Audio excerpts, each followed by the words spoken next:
La situation à Goma est catastrophique. Elle a été révélée au cours de ce spécial briefing tenu par le ministre de la Communication et Médias, Patrick Mouyaya Katembo. Pour en donner les preuves, le ministre de la Santé publique, Hygiène et Prévoyance sociale, le docteur Roger Samuel Kamba Moulamba. Il va ainsi donner le bilan provisoire du carnage réalisé par les forces rwandaises à Goma. Dans les structures de santé, les chiffres parlent d'eux-mêmes. 773 décès dont les corps sont entassés dans les morgues et 2880 blessés enregistrés. Ces chiffres, soulignera le ministre de la Santé, ne reflètent jusque-là pas ce qui s'est passé compte tenu des attaques enregistrées dans les structures de santé. Dans certains hôpitaux, des enfants qui étaient en pédiatrie, qui se retrouvent en chirurgie parce que l'hôpital a été bombardé et les enfants blessés dans leur lit.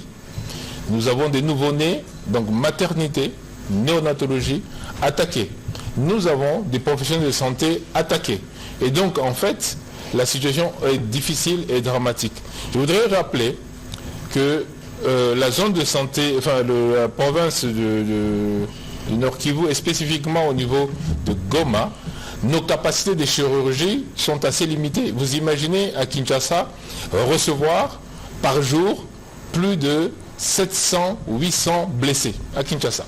Maintenant, imaginez, c'est ça qu'on a à Goma, parce qu'on a plus de 2880 blessés en 4 jours. Où nos prestataires de soins sont les mêmes, qui sont là tous les jours, qui travaillent, et donc qu'on ne peut pas remplacer, et qui sont fatigués, et qui malheureusement ne peuvent pas travailler dans des conditions sans eau, sans électricité. Et même, les informations que je vous donne, c'est quand nous arrivons à avoir, ils arrivent à avoir des moyens de communication.